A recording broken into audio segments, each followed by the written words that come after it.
Now, I know none of my colleagues on the other side of the aisle will admit to being racist, and I don't think they are.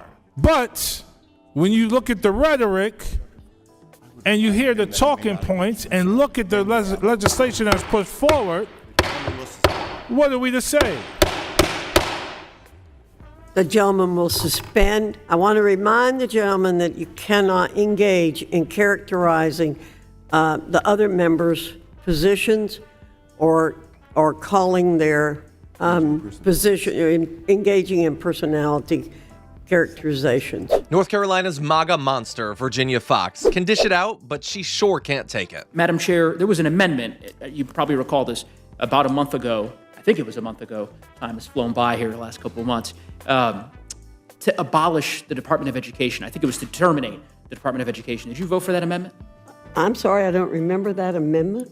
There was an amendment during a bill that you brought before this committee regarding sports in Title IX. And the amendment to that bill was brought by a gentleman on this committee, Mr. Massey. He's not here to defend the propriety of his amendment, but there are other colleagues of his who are here who co-sponsored that amendment. I believe 164 Republicans voted for it, and I'm wondering if you were among them. I don't know, but I would, if the Lord put me in charge, I would get the federal government out of education in a heartbeat, because it's not delineated. This seems like an awfully odd way to do that, Ms. Foxx. Madam Chair, with all respect, that's what I'm saying. You did vote. My understanding is you voted for this amendment to terminate the Department of Education. That's consistent with what you just said in terms of, if you had your ability to do that, you'd abolish it. And if that's the case, I'm not sure why you keep bringing bills to this committee to give the Department of Education and the Secretary of Education more powers over local schools in North Carolina and every other state in the country. It is an odd way to remove the federal government from education policy, but that's your prerogative as chair, and I'm not going to get in your way. And the 10th Amendment said, if it wasn't outlined in the Constitution for the federal government to do, then it's left to the states and the people themselves. And I believe that the biggest fundamental difference between the way you feel and the way we feel is that we believe in the Constitution and we believe in living by it, and that we don't want to. Then I hope that you will respect the results of the last election. Mr. Johnson, you helped lead the efforts to overturn the 2020 election results. Do you?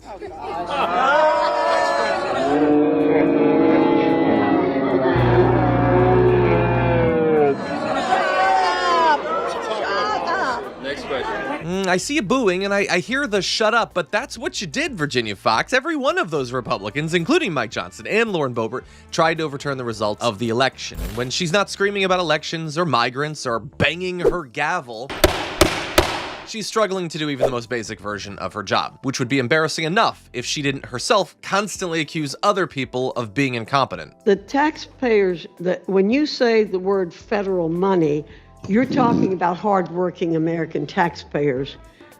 You make it sound like it's manna from heaven. It's not fair to ask hardworking American taxpayers to pay to house illegal aliens, and that's what we're talking about. So where do you and by the way, the Biden administration's very quick, and so was the Obama administration, quick to take away money. If you're not following the rules on school meals, then your money can be taken away from you. There's a lot of hypocrisy here, Mr. McGovern, in telling schools what they can and cannot do. Well, but that's what you're doing here. I'm sorry? You were telling local schools, you're saying the federal government is going to tell you what you can and cannot do. No, we're just saying we're going to withdraw funds if you break the law. Okay. That's the point. It's an issue of who's following the law, who's not following the law. Well, some of these are asylum seekers. I mean, some of these people then they should go through the process. Right, but where they are going through the process, and where do they? No. They apply for asylum in the country where they are, and then they try to come into the United States. They don't come into the United States first and then apply for asylum. No. Well, that's not what the current law requires. You can apply for asylum if you come to the United. I mean, under current law, you can apply for asylum if you come to if you present yourself at the border. So that is, I mean, no one's breaking the law right now. You may not like the law.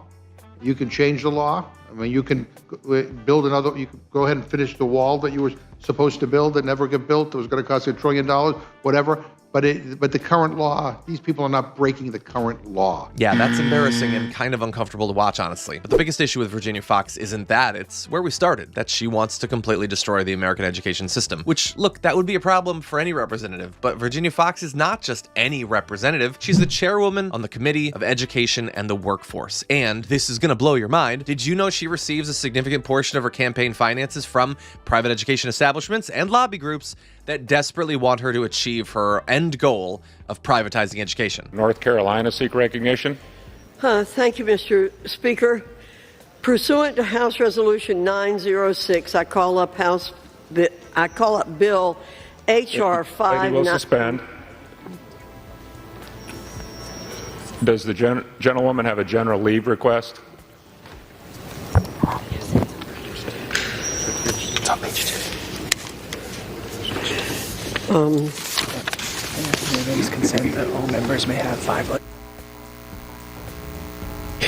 I ask unanimous consent that all members have 5 days to revise and extend their remarks. That's what she wants to do, but you'll notice that's not what she often talks about. No, see, Virginia Foxx is just savvy enough to know that you pursue your ideological goals in private. In public, you distract, you scream, you bang gavels, you demonize migrants, you talk endlessly about trans people. You use culture wars to provide cover as you profiteer off the suffering of some of the most vulnerable groups in our society. This is the way that the electeds in the MAGA movement work. And while Virginia Foxx might often come across as a clown or a fool, because she knows how to accomplish her goals. Yeah!